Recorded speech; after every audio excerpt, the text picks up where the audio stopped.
मानव जीवन में यदि कोई रिश्ता सबसे पवित्र, सबसे निस्वार्थ और सबसे गहरा होता है तो वह माता पिता का रिश्ता है। संसार का हर जीव अपने जन्म के बाद किसी न किसी रूप में संरक्षण और देखभाल पाता है, परंतु मनुष्य का जीवन इस दृष्टि से विशेष है कि उसे माता पिता न केवल जीवन देते हैं बल्कि उसे चलना, बोलना, सीखना, सोचना और जीना भी सिखाते हैं। जिस प्रकार धरती बीज को अपने भीतर संभालकर अंकुरित करती है और आकाश उसे सूर्य की किरणों और वर्षा की बूंदों से सींचता है, उसी प्रकार माता और पिता मिलकर संतान को पालते हैं। माता पिता संतान के पहले शिक्षक होते हैं। गुरु, मित्र, समाज या विद्यालय का प्रभाव तो बाद में पड़ता है, परंतु जीवन की पहली शिक्षा संतान अपने माता पिता से ही प्राप्त करती है।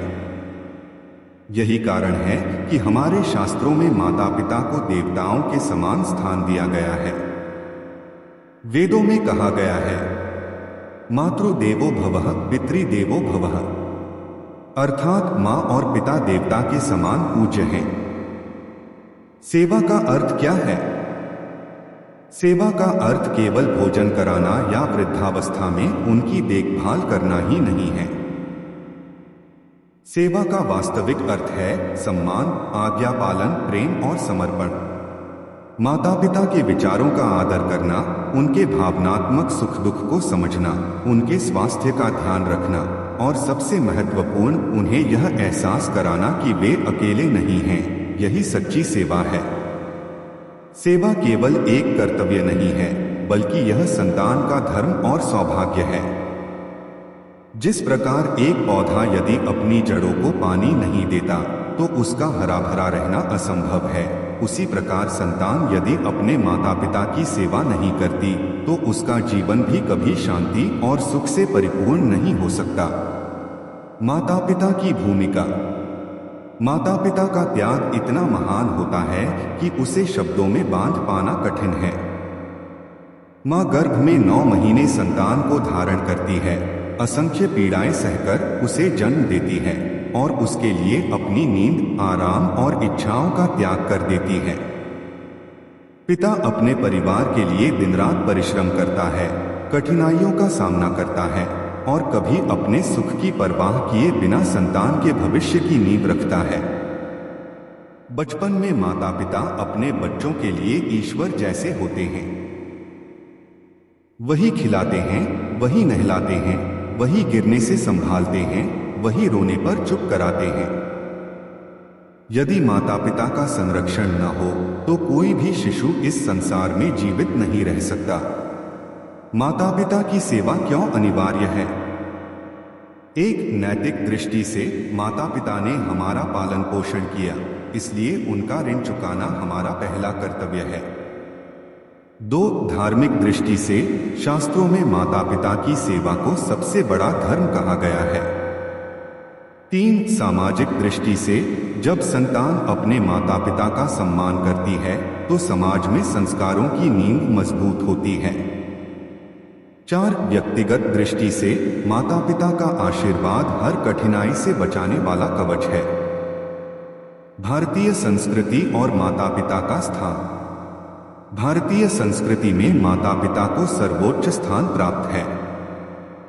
हमारे यहाँ यह माना गया है कि यदि किसी ने अपने जीवन में सच्चे दिल से माता पिता की सेवा की तो उसे सभी देवताओं की पूजा का फल स्वतः प्राप्त हो जाता है। यही कारण है कि श्रवण कुमार की कथा आज भी माता पिता की सेवा का सबसे बड़ा उदाहरण मानी जाती है। रामायण में भी भगवान श्री राम ने माता पिता की आज्ञा को सर्वोपरि माना। राजमुकुट त्याग कर 14 वर्षों का वनवास स्वीकार करना केवल इसलिए कि पिता दशरथ की आज्ञा और वचन की रक्षा हो सके। इससे यह संदेश मिलता है कि संतान का पहला कर्तव्य माता पिता की इच्छा और सम्मान को पूर्ण करना है। सेवा का अभाव आधुनिक समस्या। आज के आधुनिक समय में जब जीवन तेज हो गया है, नौकरियां और पढ़ाई दूरदराज शहरों में हो रही हैं, तो बहुत सी संतान अपने माता पिता से दूर रह रही है।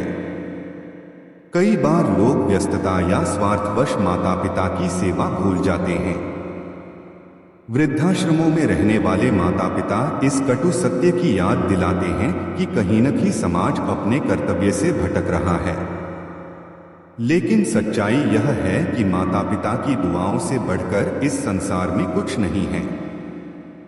जितना समय, प्रेम और सेवा उन्हें हम देंगे, उतना ही हमारा जीवन सुखमय और सफल होगा। सेवा ही सच्ची भक्ति है। अनेक लोग ईश्वर को प्रसन्न करने के लिए मंदिर जाते हैं, व्रतोपवास करते हैं, दान पुण्य करते हैं।